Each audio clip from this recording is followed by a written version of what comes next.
Une opération qui est importante, qui effectivement est assez historique pour le territoire. Et d'abord, c'est une opération qu'on prépare depuis maintenant de nombreux mois et même quelques années.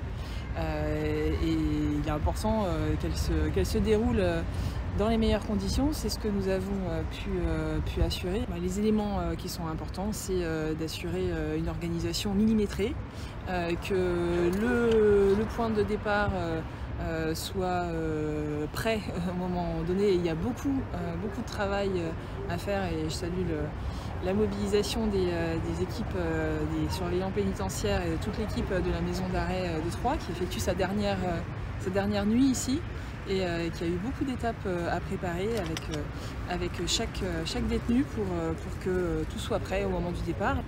Il n'y a jamais de bonne date. On aurait pu faire le transfert en pleine canicule, en plein hiver, à l'automne, au printemps. Là, il se trouve que cette date, il a fallu la choisir en lien étroit avec les autorités préfectorales et judiciaires. Et globalement, je pense que les personnels constatent qu'avec les efforts qui ont été faits sur, je dirais, la régulation carcérale, cette date du 12 décembre, elle est plutôt bien choisie. On a 2 semaines avant les fêtes. L'activité du nouveau centre pénitentiaire démarrera véritablement avec les écrous de Troyes début 2024.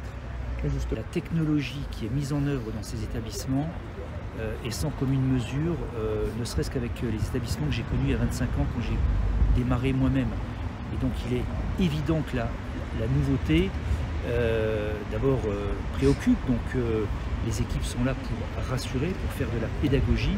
Il y a de la formation à la technologie qui va se prolonger dans le temps. Donc tout changement inquiète, c'est normal. Nous, on est là pour rassurer les agents et faire en sorte qu'ils s'habituent à cet outil qui est moderne. Il va y avoir des brouilleurs de drones, il va y avoir tout un tas d'équipements. Il faut s'acculturer et s'approprier ces nouveaux dispositifs.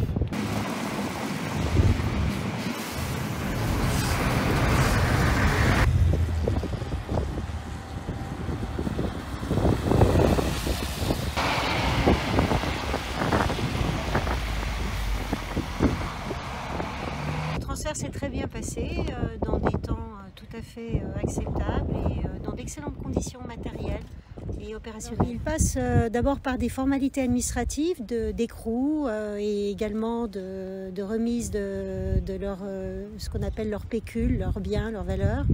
Et ensuite, ils sont conduits directement dans leurs cellules où ils ont été affectés déjà depuis plusieurs jours puisqu'on a étudié leur situation lors d'une commission pluridisciplinaire unique en lien avec la maison d'arrêt de Troyes.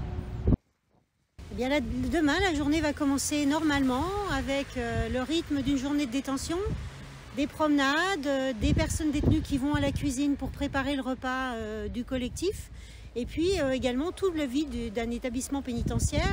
Les extraits judiciaires vont partir normalement en extraction.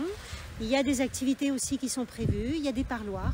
Donc toute la vie de l'établissement va commencer demain. Tout à fait, c'est un établissement qui offre 90% d'encellulement individuel, des conditions de détention, comme vous le dites, beaucoup plus favorables qu'elles n'étaient à Hennequin. Ce sont des cellules qui ne sont pas de 3 ou de 4 personnes détenues.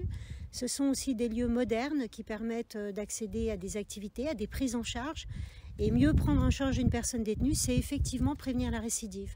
C'est aussi des meilleures conditions de travail pour les agents, même si ce sont des conditions nouvelles, modernes, peut-être un petit peu déstabilisantes parce que trop modernes, mais qui sont beaucoup plus acceptables que des établissements vétustes.